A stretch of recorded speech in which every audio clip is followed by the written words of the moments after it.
So are you somebody that's worked hard your whole life? You're reaching mid-50s, late 50s, you're starting to think about retirement, but maybe thinking it's not an option for you. You know, maybe you don't have that pension waiting for you. You haven't saved quite enough up because the obligations of life were just always great. And you had a good life, but you're thinking, I probably have to keep working. Or maybe you're somebody that just likes to work. So the thought of retirement isn't really attractive because you enjoy what you do and want to continue doing it. This video is for you because while we live in a culture that celebrates with great anticipation the freedom that comes with retirement, what I want to show you and convince you and talk about today is that if you can't retire or you don't want to retire, you are lucky. Lucky, lucky, lucky. I'm Randy Erler. This is the Living Well Blueprint. I'm a coach and I talk about how we're going to live while living longer. We have to change our perspective on health, on our bodies, how we take care of them, and how we prepare for the 3 to 4 decades ahead of us. Now, like you, I'm in my mid-50s. I am 56 years old. I have a history. You have a history. In the 90s, I was a stay-at-home dad. Okay, that is how I spent my first adulthood. All right, anything you could conceive of. If you want to think about a traditional family, husband, wife, all of the roles, all of the things that wife did, that's what I did. My wife was the breadwinner. I stayed at home. Diapers, carpools, lunches, cleanup, everything you can imagine, I did. Okay, this is something my wife and I committed ourselves to. She was able to provide for us. I had the right skill set to stay home with the kids, but we made sacrifices in doing that. Right? We didn't have as much money as maybe some of our neighbors had, some of the other people my kids went to school with. We didn't go on all the vacations. No one suffered by any means, but we always had enough to provide, but there never seemed to be enough to sock it all away for that retirement far away, and there was no pension. So maybe you're like me. Maybe you worked hard. You did all the right things, but you're just not in that place. You're lucky. You're lucky. Because what I want you to help you understand is that you are in the middle. See, when we say we're living longer, which is a good thing, 50% of us are going to live to 95 and better. You want to then divide that in half. Not look at the whole life, but look at your adult life. If you're in your mid-50s, early 60s, you have another entire adult life ahead of you. So look backwards for a moment. Think of all the things that have happened to you, all the things you've done, everything you've been through. Is there any way you could possibly have anticipated all that you've gone through, experienced, good and bad? There's no way. The person you are now has been formed by all of that. So why is there any reason to doubt if you have 30 to 40 years ahead of you that you can't repeat that same experience? So this is a tremendous opportunity. You can't predict what's ahead of you, but what it's going to require, what's going to be absolutely essential is what you have. You have a have to. You have a need. You have a hunger. See, the current model that we operate under with retirement is really not for this world. All right. It was designed for a time when you worked and then you were so worn out and tired, you retired. And then typically within a few years, you were incapacitated and possibly dead. All right. So it made sense to hang everything up, to cease doing things and only amuse yourself, entertain yourself, seek out those things that gave you pleasure. Made perfect sense. But the risk we have now is if we stop at 60 and we retire, okay, because this I see around me, the risk we have is entering into a state of complacency. See, complacency is the opposite of hunger. Complacency is a state in which you are fully satisfied. There's nothing you believe needs to be changed. Stagnation begins to set in. There's no sense of urgency. You don't have to do anything. Isn't that the dream? I hear that from people regularly. I'm going to throw my alarm away. I'm going to give the world the finger. I don't have to listen to my boss anymore. I don't have to do anything I don't want to do. If I don't want to get up, I won't get up.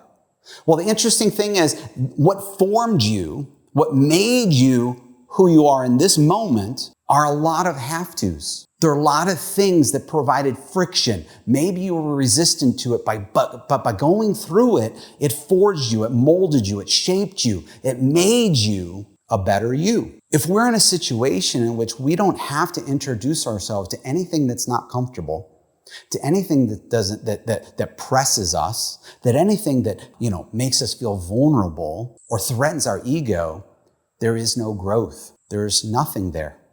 Okay? That becomes stagnation. So see, that is where we're standing in the middle of our adult life. We've come this far. What I see around me very often are people that are completely satisfied. They have plenty. They have enough. They no longer want to keep doing anything. And while I understand it, the risk they're running is that wasting that next 30 to 40 years. So if you can't waste it, if you're hungry, if you have a need, see, you're lucky. You're lucky because you are going to make the most of the decades in front of you. This is an opportunity. What it requires is that you take some time right now and reflect. See, what I experienced was we had kids at home for a very, very long time. It was just this year that our last child moved out. And while that was the greatest thing for me to have experienced, that was a wonderful opportunity. I poured myself into my children and I love my children, but I also like that they are adults now and building their own lives. And I can now turn my attention to myself. Now, this is where it gets tricky for a lot of people because the error that's made is I'm turning my attention to myself, but it's in regards to pleasure, amusement, entertainment. This is my chance to just go do whatever I want to do, entertain myself, travel, shop, what have you. Okay, but my experience has been the dreams that I had to repress, I had to put down because the demands of others came first for so long reemerged and looked me in the eye. And we started having a conversation and I chose to embrace them. And so now I have a feeling at 4:30 in the morning that gets me out of bed. I'm excited. It carries me through the day. I'm excited. Sometimes it wakes me up at night. Most people can relate to this. At some point in their life, they've done something or been through something that gave them this feeling. You can have it again. See, you're not finished. You're not done. So if you don't have a choice right now, you're lucky because it's going to push you to do something. It's going to push you to try. It's going to force you.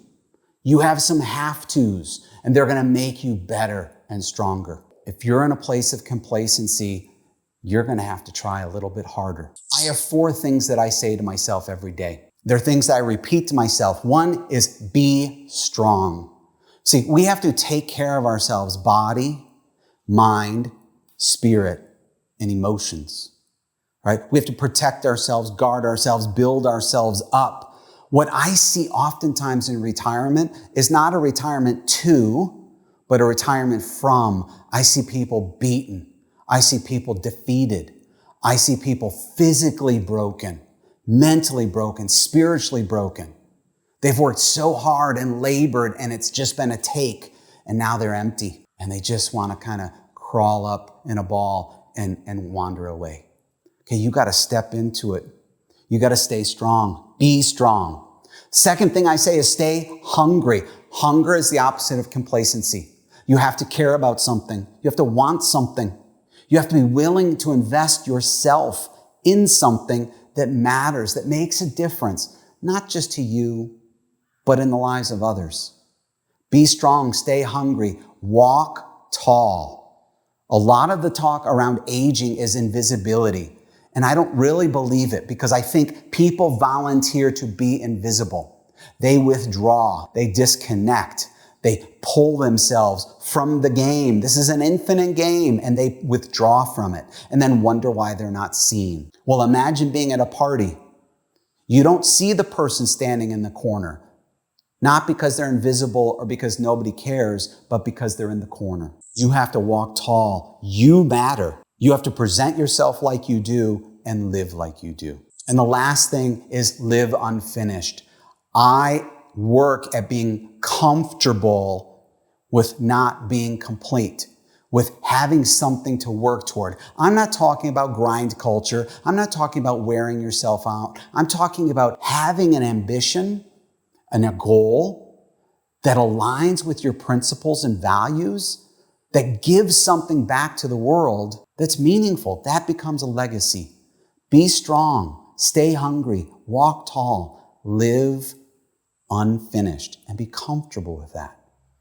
See, living unfinished means you invest in other people instead of just holding on to what you have. You reinvent instead of retire. This is your time. Okay, this is not a time to withdraw. This is not a time to amuse yourself. It's not a time to live aimlessly. It's an opportunity to embrace what's in front of you. 3 to 4 decades provides you a second adulthood. Think deeply about what you want to do with it. Examine your choice. If you're hungry, you're lucky.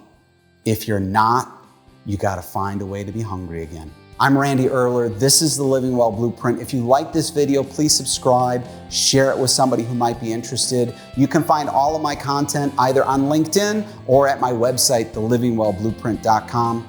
I'll see you next time.